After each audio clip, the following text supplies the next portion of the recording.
और अब की बारी हमारी। आप कहते हैं, हम कहते हैं कि हमारी बारी आवे, तो बारी किसकी आती है? जो लाइन में लगा रहता है। लाइन से इधर उधर होने वाले का नंबर नहीं आता। चाहे आप दुनिया के किसी भी काउंटर पर खड़े हो, सरकारी अनाज ले रहे हो, राशन ले रहे हो, खाद बीज लेने गए हो, बैंक में रुपया निकालने गए हो या सिनेमा देखने गए हो, काउंटर पे आप लगे हुए हैं तो लाइन में रहिएगा तो आपकी बारी जरूर आएगी। और लाइन से इधर उधर होते रहेंगे तो कभी नहीं आएगी, दूसरा कोई आके घुस जाएगा। तो इसीलिए सतराम पंथ के लाइन में हम लोग लगे हुए हैं, तो लगे रहिए, बारी का इंतजार कीजिए लाइन में लग करके। लाइन में लगना कहते हैं सतगुरु के बात मानने को। सतगुरु की बात पर कायम है तब आप लाइन में हैं, और सतगुरु की बात पर कायम नहीं है तो लाइन से इधर उधर हैं, बेलाइन हो गए हैं। अब बेलाइन वाले का कभी पहुंचना नहीं होता। सड़क मार्ग से जो जा रहा है वो बार बार उतर जाए नीचे फुटपाथ पर, नाले में, खेत में, तो पहुंचेगा नहीं। एक लाइन पकड़ के चल रहा है वही पहुंचेगा।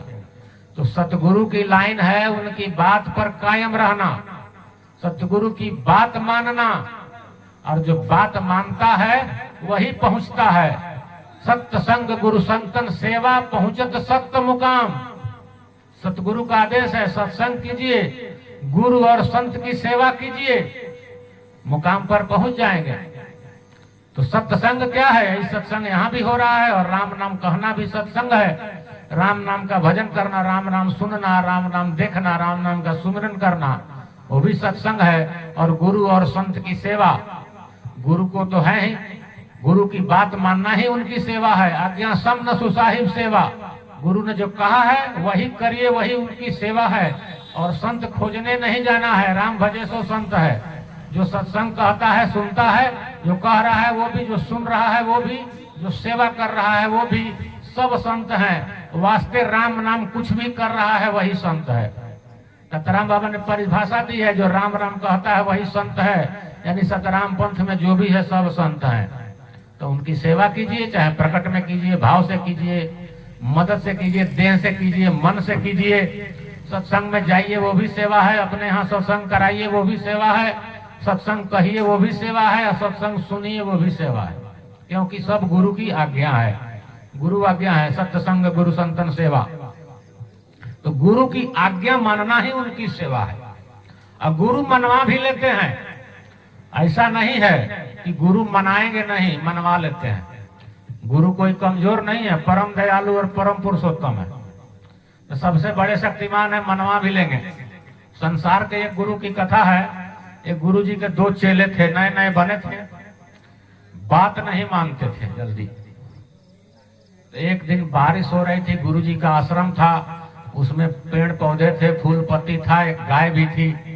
बारिश आ गई, गुरु जी ने चेलों से कहा कि गाय भीग रही है, उसे खोल करके और बांध दो, दूसरी जगह बंधी हुई है बाहर, वहां से खोल के ओसारे में बांध दो।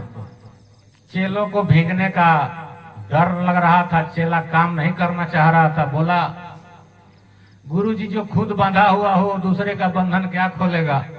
हम लोग तो अपने बंधे हुए हैं, अज्ञानी हैं, हम लोग को बंधन खोलना कहाँ आता है, हमसे नहीं खुलेगा। दोनों ने एक स्वर में कहा, यानी कि गाय खोलने हम नहीं जाएंगे, भीग जाएंगे। तो भीगने के डर से दोनों चेला नहीं गया, गुरुजी को खुद भीगते हुए जाना पड़ा, और गाय खोल करके उन्होंने अंदर बांधा उसको। तो गुरु ही होता है। गुरु ने कहा कि अच्छा, बात नहीं मानते हो, बहाने बनाते हो, सिखा देंगे एक दिन। एक दिन और सवेरे सवेरे गुरुजी के पूजा का समय था, गुरुजी अपने पूजा की चौकी पर बैठ गए और चेलों से बोले कि देखो तुलसी का पौधा है, मैं तुलसी पत्ता लाना भूल गया, बगीचे के कोने में तुलसी का पौधा होगा, जाकर तोड़ के लाओ। अब चेल एक व्यक्ति से कहा, पहले से तो पहले ने कहा, गुरुजी मैं तुलसी का पत्ता नहीं पहचानता हूँ, क्या पता कौन सा तुलसी का पत्ता है, मुझे उसकी पहचान ही नहीं है। बहाना बना दिया। तो दूसरे ने समझा कि अब मुझे कहा जाएगा, तो पहले ही बोला तुम तुलसी नहीं पहचानते हो क्या, बीच में लगा हुआ है तुलसी, वही ना तुलसी है, जबकि वो तुलसी का नहीं था।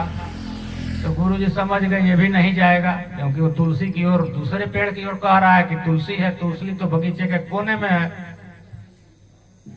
गुरुजी ने कहा अच्छा हम भी गुरु ही हैं। तो गुरुजी बोले कि अच्छा ऐसा है कि तुम दोनों नहीं पहचानते, तो ना हम लोग नहीं पहचानते हैं। गुरुजी ने कहा मुझे पहचान है तुलसी की, अब मैं पूजा पर बैठ जाता हूँ तो उठता नहीं हूँ बिना पूजा किए, तो ऐसा करो मेरा ये चौकी उठा के ले चलो तुलसी के पौधे तक, मैं बताता हूँ, अब तोड़ के ले आऊंगा। अब क्या करे, तुलसी नहीं पहचानते हो, चौकी उठाना तो जानते हो। तो पुरानी भारी चौकी पर गुरुजी बैठे हुए थे, गुरुजी भगवान की कृपा से कोई कम नहीं थे। अब दोनों मिल करके उठाए, दोनों को पसीना आ गया, लेकिन अब क्या करें, दोनों गुरुजी को चौकी समेत उठा करके और पूरा आश्रम के कोने तक ले गए।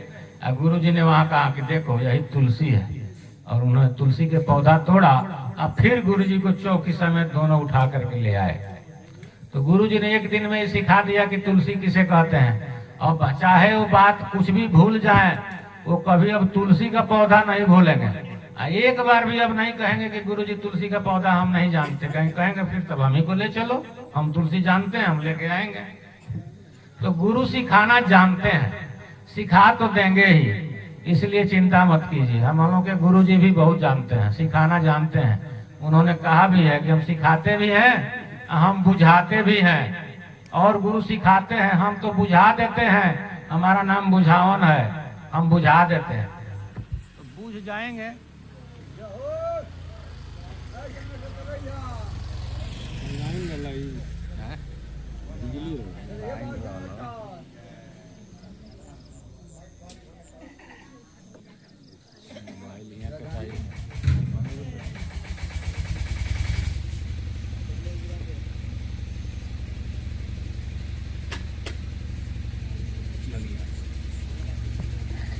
हेलो, तो हम लोग के गुरुजी बुझावन गुरुजी हैं, बुझा देंगे और बढ़िया से बुझा देंगे। राम राम राम राम। तो इसलिए चिंता करने की बात नहीं है, लाइन में लगे रहने की जरूरत है। अब की बारी हमारी, तो आपकी बारी आएगी, हमारी भी बारी आएगी, सबकी आएगी बारी बारी। संसार में तो आ ही जाती है, बारी बारी बड़े होते हैं, बारी बारी शादी ब्याह बच्चे होते हैं, बारी बारी मर भी जाते हैं। तो आप देख रहे हैं कि बारी सबकी आती है, आप चाहते हैं तो भी, अन्ना चाहते हैं तो भी। किसी किसी की बहुत पहले आ जाती है, वो चाहता है कि हमारा देर से आवे, लेकिन पहले आ जाती है। इसलिए कब किसकी बारी आ जाएगी कोई ठिकाना नहीं। इसीलिए सतगुरु की कृपा भी कब किस पर हो जाएगी इसका भी कोई ठिकाना नहीं है। जो लाइन में लगा रहेगा उसकी बारी कभी भी आ जाएगी। सतगुरु में, पार ब्रह्म में वो पावर है कि आपको बारी से पहले भी खींच करके व्यवस्था कर सकते हैं, सबसे पहले आपको समझा सकते हैं, सबसे पहले बुझा सकते हैं। हम लोग अपनी तरफ से क्या कर सकते हैं, तो लगे रह सकते हैं। लागल रहला है काम बा, सतगुरु के शब्द है। किसी ने कहा था, सरकार कहते थे कि लागल रहला है काम बा। लगे रहिए, अपनी तरफ से लगे रहिए, लाइन में लगे रहिए, इधर उधर नहीं। बारी जिसको चाहिए, जो चाहता है कि मेरी बारी आवे, वो लाइन में लगे रहे। और अंतिम लाइन है कि परम दयालु परम पुरुषोत्तम ताहि चिन्ह नर कोई। परम दयालु है, परम पुरुषोत्तम है, लेकिन पहचानता कोई कोई है, सब नहीं पहचानते। ताहि चिन्ह नर कोई, क्या नहीं जानते कि तत्पर हाल निहाल करत है जानत है कोई कोई। तत्पर यानी तत्काल, कभी भी, जैसे ही आप लाइन में लगेंगे हो सकता है तुरंत ही आपको निहाल कर दें। तत्पर हाल निहाल करत है जानत है कोई कोई, हे प्रभु राखी प्राण हमारी। तो कभी भी तत्पर, तत्काल, देन एंड देयर, कभी भी निहाल हो सकते हैं, कभी भी खुशहाल हो सकते हैं। आपकी बारी कभी भी आ सकती है, लाइन में लगे रहिए, यानी कि गुरु की बात मानते रहिए। सत्संग, गुरु सेवा, संत सेवा करते रहिए, इसी में कल्याण है। यही गुरु का आदेश है। बोलिए सतगुरु महाराज की जय जय जय।